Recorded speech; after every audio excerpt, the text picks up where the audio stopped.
of the coronavirus. Probably this facility, the laboratory in Wuhan, China. A laboratory with all kinds of military overtones. If I said that a year ago, I'd be branded a conspiracy theorist. I might be kicked off of social media. But now even the experts are acknowledging substantial indications that it came from this place. Not even Dr. Fauci can dismiss that at this point. And we had a beautiful statement from the former president of the United States today, Donald Trump, and it makes a lot of sense. The correspondence between Dr. Fauci and China speaks too loudly for anyone to ignore. China should pay $10 trillion to America and the world for the death and destruction they caused. Wow, how about that? How about that for leadership? How about there for clear-cut leadership? All right, now, the opposite of clear-cut leadership, Dr. Fauci. He's got all kinds of problems now. A lot of people suspect that he may not be around for too much longer. Dr. Fauci has been, let's face it, incorrect, inconsistent, a bureaucrat playing both sides. And I think he let down President Trump. He let down the country, probably letting down in his own way Joe Biden. All kinds of correspondence we're going through right now that indicates, number one, how wrong he has been.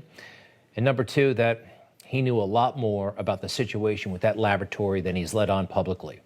He allowed that theory to be minimized as a conspiracy theory. He knows better, and he knew better. Now, what is the mainstream media going to do? Are they going to call him out on this stuff? Remember, they've been in love with him for a long time, all of those beautiful profiles. I saw one reporter who went jogging with Dr. Fauci. Somehow, he came out a hero in all of this with them, maybe because he signaled he didn't like Donald Trump. So what are they going to do right now? Because this guy, it's not looking good at all. What are they going to do? So far, it looks like they're going to ignore it. Let's go to David Muir, that thoughtful man, they say, on ABC News.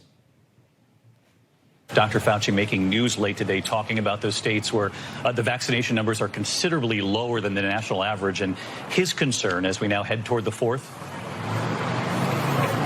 Exactly, David. Dr. Fauci says what he doesn't want to see are these mini little outbreaks in those areas. This was on the evening news. Nobody cares about what he's talking about with the mini outbreaks and all. He's been saying that stuff for a year and a half. We care about the emails right now, and the stuff that he was saying and the stuff that he was reading. Why didn't they ask about that?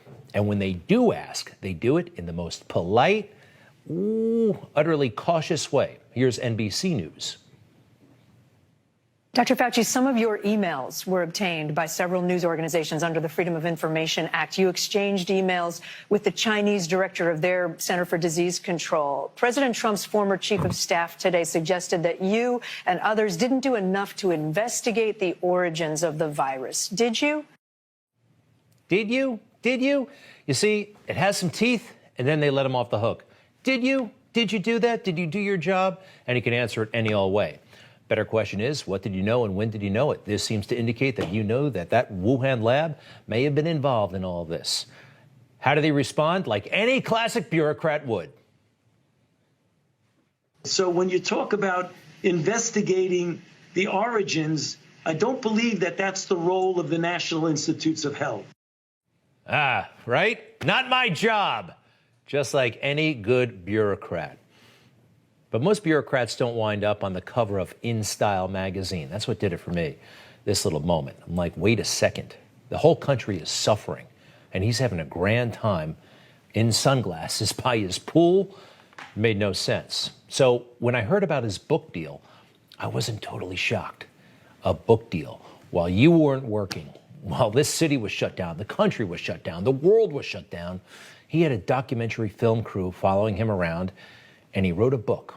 You have time to write a book. Think about the busiest time in your life. Everybody has a crisis or two, at work, at home. Could you write a book during one of those crises? Nobody could. No normal person could. No responsible person could. He's poised to make a lot of money. And here's the giveaway that he's going to make a lot of money on this book. National Geographic, the publisher, they put this out. He will not earn any royalties from its publication. What an interesting phrase.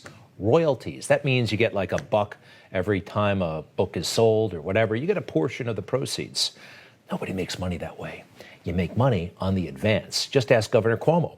Governor Cuomo made $5 million on the advance, the upfront money. You know, here it is upfront. We may or may not even make that money back, but you get $5 million. How much did Fauci get? I would really, really like to know. All right, AOC, we got to update you on a little episode she's having. Yeah, not that one on the floor, although it was a wild one when she was flailing like that. She took to Twitter and told us about her grandmother. All right, just over a week ago, my abuela, Spanish for grandmother, fell ill. I went to Puerto Rico to see her, my first time in a year because of COVID. This is her home. Hurricane Maria relief has not arrived. Trump blocked relief money for Puerto Rico. People are being forced to flee ancestral homes and developers are taking them. And then it shows some pictures of a pretty crummy room, dilapidated, stuff falling off the ceiling, that kind of thing. And this is her grandmother's home. So this is AOC's abuela, grandmother. Looks very nice, but you saw her home situation, not nice at all. AOC, instead of waiting for the government, instead of having waited for Donald Trump, could have done something on her own. She has the means. You know, she gets all kinds of side gigs all the time, like this one with HBO. Yeah, she was on an HBO TV show playing herself, and you get money for that kind of stuff. You do. All right, but I want to take another look at the abuela's house, okay? It does look pretty run down, not too nice. Here's an idea. Here's an idea. Go to Home Depot. They're actually all over the place in Puerto Rico. Vamos a parar un segundo, a enfocarnos. Vamos a visualizar nuestra idea y vamos a romper con lo esperado. Vamos a ahorrar mientras convertimos lo moderno y lo tradicional en lo nuestro. Empecemos hoy en un lugar lleno de posibilidades y vamos a terminar convirtiendo en hogar cada habitación sin detenernos. Vamos a hacerlo. The Home Depot. Haz más ahorrando. Yeah, there are like 100 or so Home Depots on the island of Puerto Rico, all right? You don't have to wait for Donald Trump or the government, all right? AOC, I think your abuela deserves it. Plenty of talented craftsmen down there as well.